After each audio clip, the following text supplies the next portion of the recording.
오늘도 우리의 자부심이 한껏 높아지는 대한민국의 새로운 군사정보 소식입니다.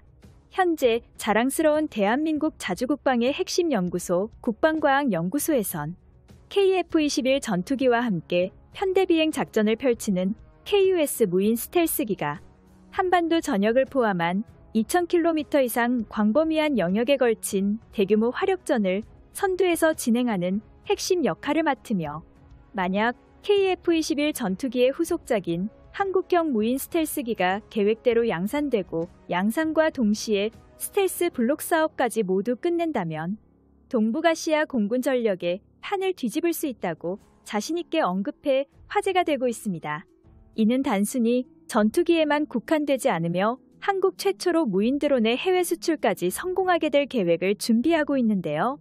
대한민국 항공산업의 새로운 획이 그어집니다. 한국군은 오늘부터 국산 KF-21 전투기와 무인 스텔스 전투기, 가오리 X의 유무인 복합체계 운용 방식을 체계적으로 운용하게 될 것이라고 국방과학연구소가 발표했습니다. 국방부는 오늘 KF-21 전투기의 6호기와 7호기가 하중 구조 시험에 들어갔다는 내용과 동시에 새로운 무인 전투기 개발을 향한 업무 추진 계획에서 KF-21 전투기가 등장하는 2026년까지 1차적인 유무인 복합체계에 관한 한국 공군 도입을 본격적으로 추진하겠다고 언급했습니다. 이것은 AI 인공지능을 활용해 무인 스텔스 전투기가 스스로 적 방공망을 뚫고 들어가거나 KF-21 전투기와 동일한 장거리 공대지 미사일을 장착해 순간 화력을 높이는 용도로 개발을 진행 중인데요.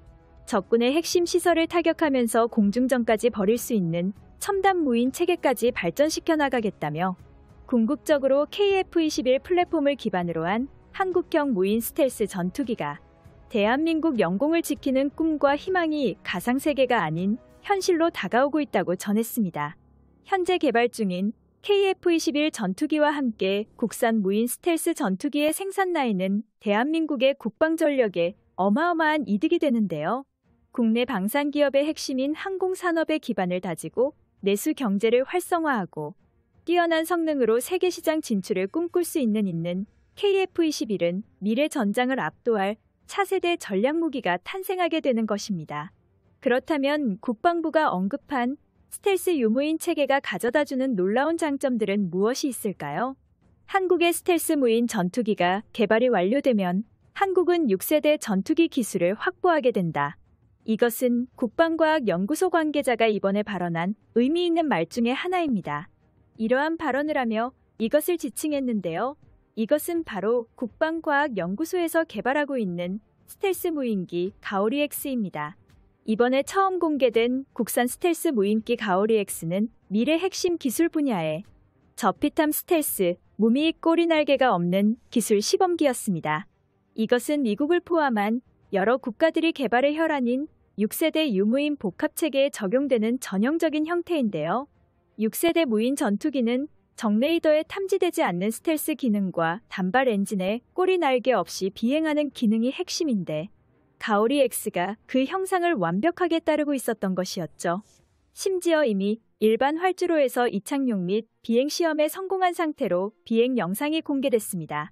당시 국방과학연구소 초청 행사를 본 미국의 군사 전문 기관인 NA 싱크탱크에서도 한국이 공개한 무인 비행기 군집 제어 스텔스기에 대해 흥미로운 기술 및 무기체계를 평가했는데요. 향후 KF-21 보라매가 가오리 X로부터 얻은 데이터로 유무인 체계를 구성할 것이며, 필수 무인 항공기, 군집 지역 기술 등을 조합하여 효과적이고 효율적인 작전 임무를 수행할 수 있다고 내다봤습니다. 이에 대해 일본 매체 그랜드플릿 역시 우리나라의 선진적인 무기 기술에 경악을 금치 못했습니다. 사실 일본 외에도 중국의 신화 군사망 전문 글로벌은 우리나라가 공개 행사를 가지기 전에 한국은 스텔스 무인기 기술 확보에 대부분 실패할 것으로 예상했는데요. 당시에 중국의 신화닷컴 군사 언론은 한국이 T-50 훈련기를 통해 이제 막 항공기 산업의 문을 열었다고 말하면서, 그 때문에 5세대 스텔스 전투기에 대한 기술이 터무니없이 부족해 미국의 핵심 기술 이전 외에는 한국이 해결할 방법이 없다고 전했습니다. 또한 중국인들은 미국의 스텔스 무인 전투기 같은 첨단 스텔스 공격기는 5세대 모델에 비해 기술이 훨씬 까다롭다며 우리나라의 드론 산업이 실패할 것이라고 정리했습니다. 하지만 우리나라는 중국의 전망과 달리 떡하니 한국형 스텔스 무인기 시험 비행까지 무사히 성공해냈고 마침내 오늘 KF-21 전투기 유무인 복합체계를 공식적으로 선포하자 중국의 국영 언론들도 한국의 저력에 굉장히 당황한 상태가 되었을 것입니다. 개인적으로 굉장히 통쾌하군요. 중국, 일본 모두 우리나라가 무서운 속도로 기술 발전을 이룬 것에 대해 당혹감을 감추지 못할 것입니다. 사실 우리나라의 한국형 스텔스 무인기는 단시간에 갑자기 나타난 것은 아닙니다. 되게 오랜 시간 연구하에 극비리에 진행해 왔는데요.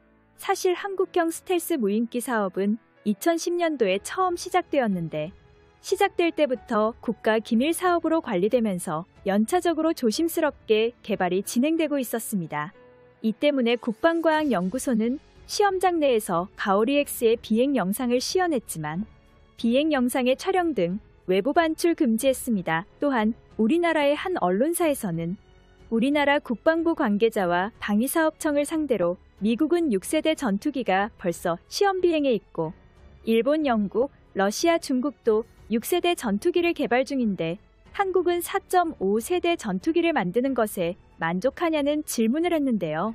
국방과학연구소가 이에 대해 답변을 안 한 건 6세대 전투기 기술 축적을 철저히 비밀에 붙이기 위한 것이었습니다.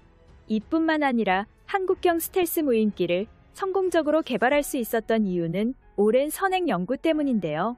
국방과학연구소는 300여 종의 다양한 무기계, 유기계, 금속계 물질을 사용해 여러 가지 스텔스 테스트를 수행하였고 수많은 시행착오 끝에 도전 손실, 자성 손실, 궁극 손실 기능을 모두를 갖춘 나노구조의 레이더파 흡수 물질을 한국이 개발하는 데 성공했다는 국방과학연구소의 연구 결과가 있었습니다.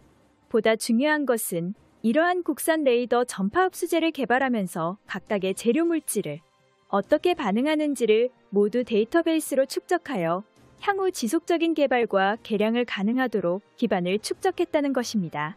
이를 기반으로 국방과학연구소는 전파 흡수물질은 물론 탄소복합제 구조제에 레이더 흡수물질을 추가한 레이더 전파 흡수 구조제를 개발함과 동시에 생산기술도 확립하였습니다. 이렇게 개발된 레이더 흡수 구조제는 2015년에 시험 비행에 성공한 가오리-X에 탑재되어 그 성능과 신뢰성 증명했으며 현재 본 기술이 KF-21 보라매에도 동일하게 사용될 것입니다.